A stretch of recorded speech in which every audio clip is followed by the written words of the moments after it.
Count money, man. Stack riches. Try and told him I'm a beast, bud.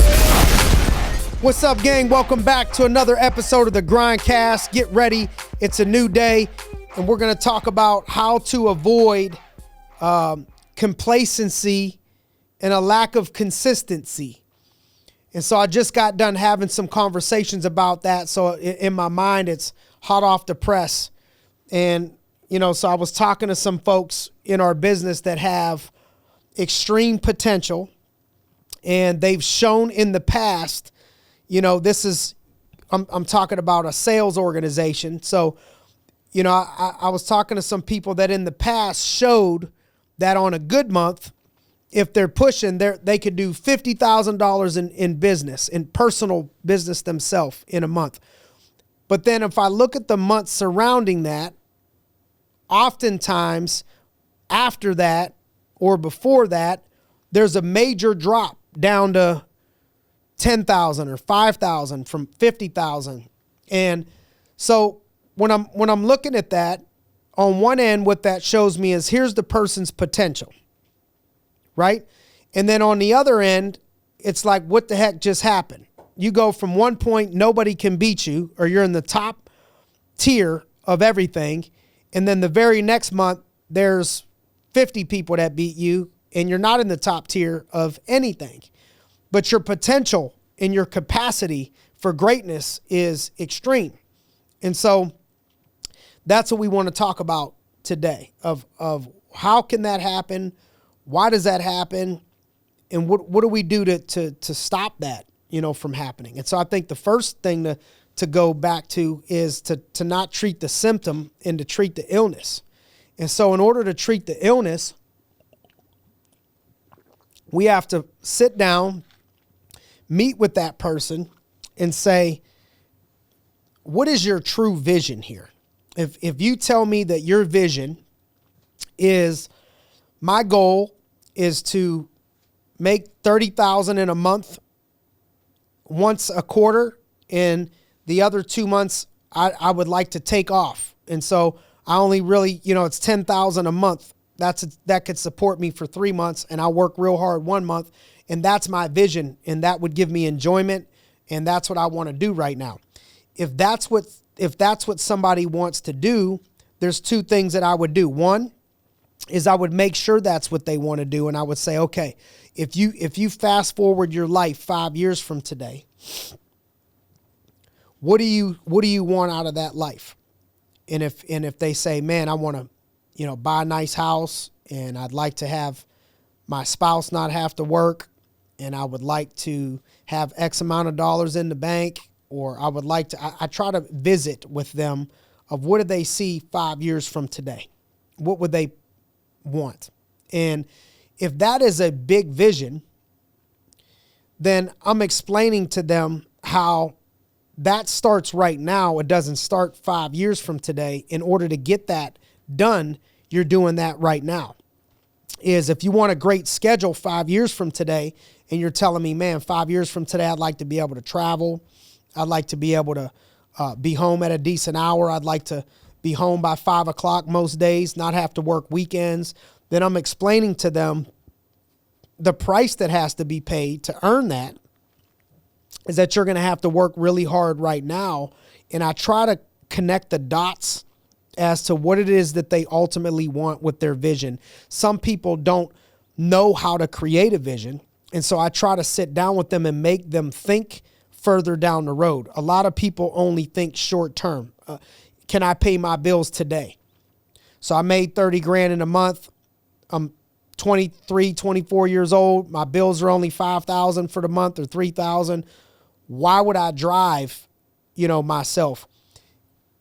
So there's two ways when people say, well, people use the term a lot of they're only, it's all about the money for this person, or they're the money, they're only doing it for the money.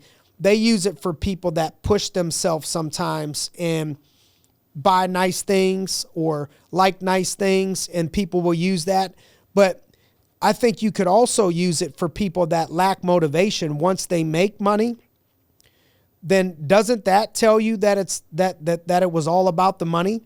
Because once I make enough money, I don't work. I think the person that's filled with a bigger purpose and mission, even when they make a lot of money, they don't stop. And they don't stop, and it could look like they're greedy because, man, you just made all this money. Why are you still working? And a lot of times the people that are still grinding is because it wasn't all about the money. They already got the money. Then why are you doing what was deeper than the money? It was I wanted to be number one in my category, or I wanted to be number one in the office, or as a competitor, I wanted to be number one for the company or for my team, or I wanted to make my 3 people that I'm leading number one. So that kept pushing me. I wanted to make them number one. I wanted to provide for my family. And so it wasn't about me. It was about what can I do for my family? It's about what can I do for others and what can I do to motivate myself? But the first thing is a person that's going up and going down, they're lacking motivation on a monthly basis. So if I look at 3 months and you crush it for a month and then you don't crush it for 2 months, you're lacking motivation to do it. The only thing that changed was your motivation level. And so you got to look at yourself and ask, why did my motivation level change? And then the root word of motivation is motive. And so you got to find enough motives for that person as a leader or for yourself as an individual, as many motives as I could possibly think of. I make a list of things that'll keep me motivated. Man, I got to prove the haters wrong. So-and-so said this, so-and-so said that. All right, put them on the list. All right, I got to retire my mother. I want to help my grandmother. I want to give my wife the option to work or not to work. Okay, there's another thing on the list. I want to win MVP. I want to be number one. I want to be a go-to player. I want to donate to my high school. I want to start a nonprofit. There are as many things as I could possibly think of on that list. When my mother's too old, I want to be able to take care of her financially and physically. I want to be able to be there. You make a list, and then you look at that list, and you constantly remind yourself that the things that you're doing today is what's going to get you what you want tomorrow. And oftentimes people don't start getting motivated until it's not too late, but the price is more expensive, right? So could you imagine if you could buy real estate that you knew was going to go up in cost, that if I buy it for $100,000 today, I know 5 years from today, the thing's going to be worth $400,000. You'd want to buy as much as you could because it's going to quadruple in price. 10 years from today, that thing I bought for $100,000 is going to be worth $1 million. It's going to be 10x 10 years from today. That's what happens with your time. So when I see somebody that's 23 years old and they're lacking motivation because they're not connecting the dots, that over in a blink of an eye, talk to any old person, they'll tell you how fast time goes. Nobody could stop Father Time. Right now, the time's ticking. Sands in the hourglass is coming down. And so 10 years from today, the price that you got to pay now when you're married and you have children, now the price you have to pay went way up. If I want to 5 days in a row, I want to work till 10 o'clock at night, and I got 3 kids that are 8, 6, and 2, I miss bedtime, I miss reading to them, I miss homework, I miss practice, I missed all these things. Right? I miss time with my wife, whatever. I got to work on the weekend. Okay, so the price is sky high now. Because what people don't understand is you can't hate the player, hate the game. The game of business says, I don't care how old you are. I don't care what age you are, what sex you are, what beliefs you have, what gender. It doesn't matter. Only thing business wants and cares about in success is, do I pay the price or not? Now, the price for you at 35 is going to be more expensive than the price you could have paid at 22. And so I'm trying to get across to people now that are 23, 24 years old. And I'm telling them that the price, it's like buying it as low as it can go right now. You're buying real estate, you're buying time cheap. Because the sacrifice you got to make right now is just, oh, I can't watch the game, or I can't go hang with my friends, or I can't go for happy hour, or I can't sit and play video games, or I can't. That's not a huge price to give up. When you're giving up, I'm working and I'm missing my kid's game, that's a big price. I'm working and I'm missing date night with my wife, that's a big price. I'm working and I can't get time with my grandmother. That's a bigger price. When the price gets bigger, the longer that you wait. So the cheapest the real estate is ever going to be for you to purchase right now, for your future self, for your future life, is today. And so if you can think big, dream big, look at like, what does your life look like? Give me the ideal life for you. What car do you drive? What car does your spouse drive? What house do you have? What school does your kid go to? Do they have any extra tutors or coaches or anything like that? What vacations would you like to go on? What places do you like to go to dinner? What places would you like to frequent dinner? How much would you like to donate to your church? How much would you like to donate to others? If you're able to write all that out and look at what that life would cost you, and then figure out how much money you would need to live that life, that tells you, oh, I better start setting aside 30 grand a year. So by the time I get there, I have X. Or I better start setting aside 50,000, 100,000 a year. So by the time I get there, I have X. I better be putting in the work now because I know how much I got to make in order to live that life. And if you think you're just going to go make it once you're already, the price just went up. Right? And so you got to check your motive. Now, if a person tells me like, look, all I really would like to do, and they're honest with me and say, look, my vision 10 years from today, single, don't care about the house, not a huge deal to me. Long as the car runs, it's okay. I don't need to go out to eat. I make my own food.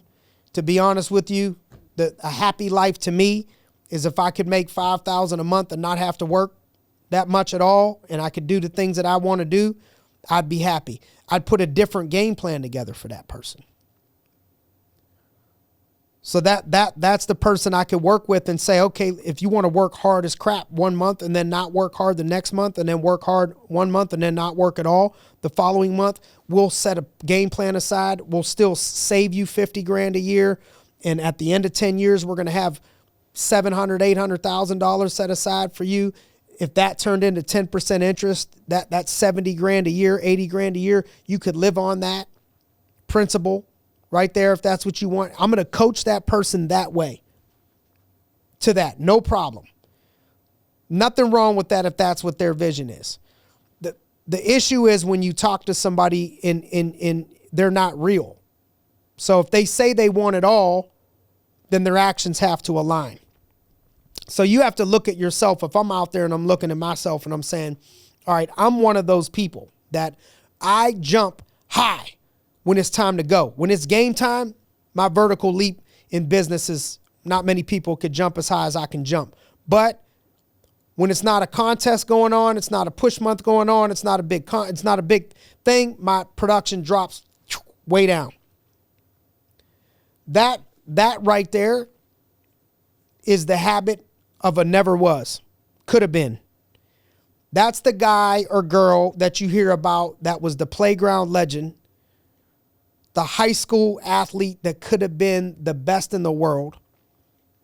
And then you watch people that played on that same team over a 5-year run, 10-year run, have better careers that weren't drafted as high, didn't have scholarship offers like that, but they continued to maximize their effort. The people that their potential is a 7 or an 8, and on their great days they play to a 7 or an 8, but on their bad days they still play to a 6. That person is going to beat the person at their potential is a 9 or a 10, and they play to a 9 or a 10, but on the off months and days, they come down to a 2 or a 3. And so that's the difference between a could have been,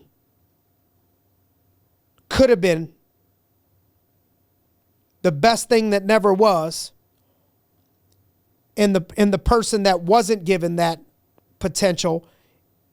The story of the walk-on turned scholarship. The walk-on turned defensive MVP in the NFL. The cut from my high school basketball team to 6-time NBA champion. The person that sucked at 10 years old like Kobe Bryant didn't score a point in the summer to one of the greatest of all time. That's the difference. The difference is consistency in the process.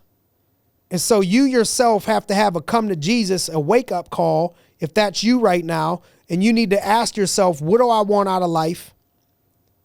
What do I want 10 years from today?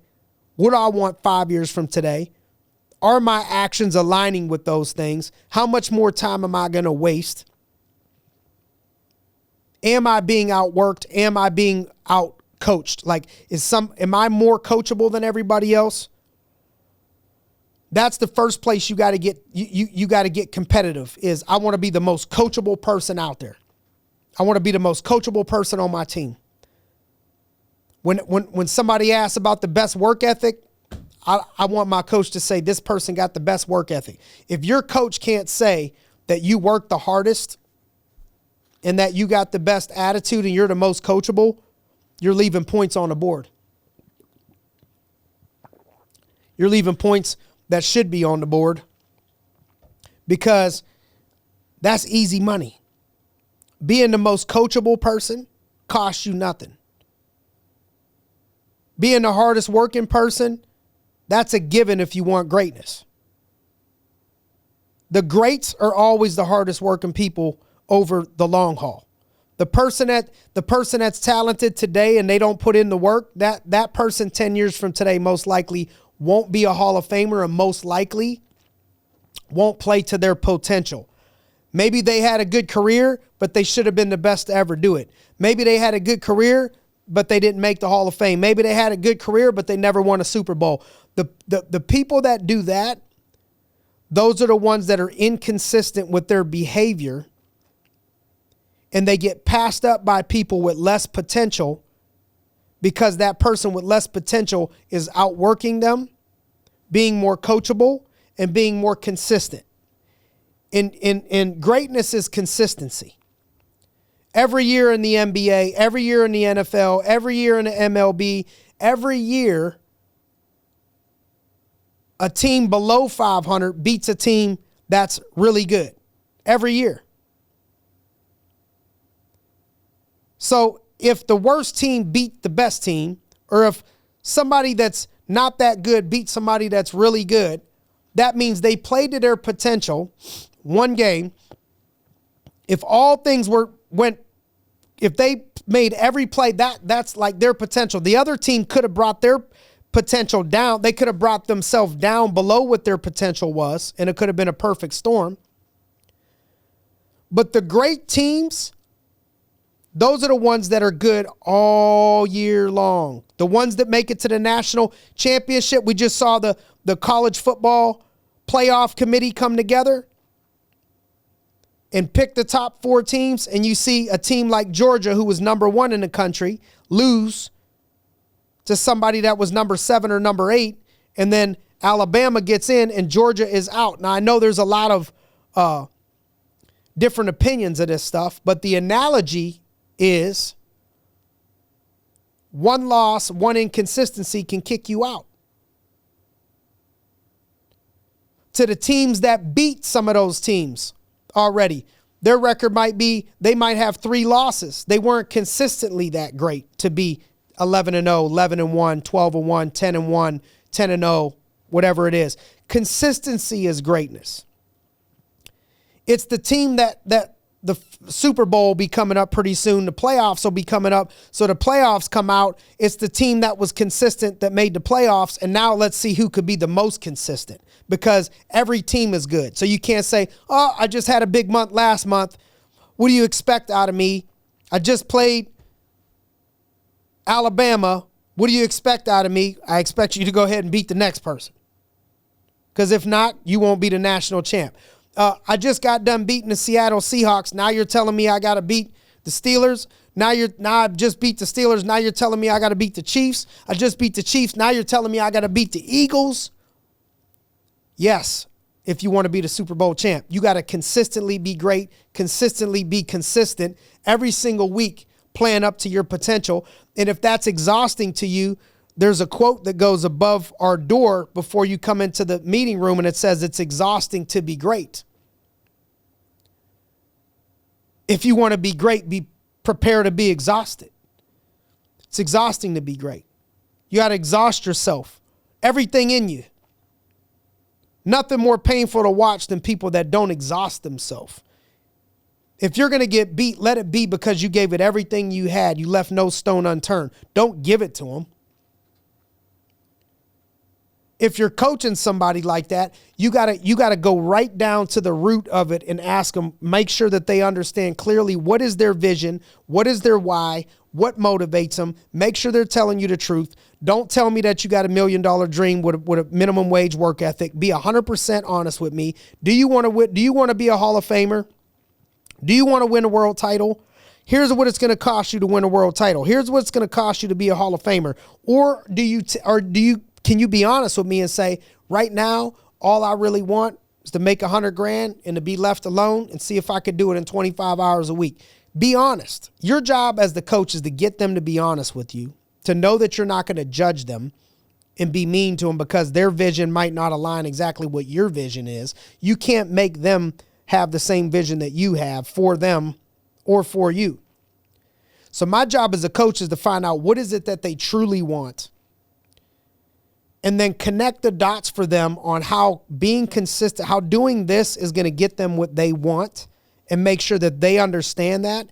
And I remind them of that. And then I genuinely try to get them to accomplish those things that they want. That should help with the levels of consistency or inconsistency. It's not a talent issue. It's a focus issue. Stay focused. You know, a lot of times coming up, you got to be able to do more than one thing at a time. So in our business, it's like, I get overwhelmed because I got to recruit, I got to train people, and I got to make sales on the come up. Right? Yeah, a football team has to play defense, play offense, and they have to play special teams. I know it ain't easy. Be great if we could just focus on one. In mixed martial arts, you got to be able to stand. You got to be able to strike. You got to be able to wrestle. You got to be able to have jiu-jitsu. You got to be able to have takedowns. You got to have takedown defense. You got to be able to handle yourself on the ground. You got to be able to handle yourself while you're standing up. Mixed martial arts. It'd be great if you only had to focus on one. But if you want to be great, you got to focus on at least three.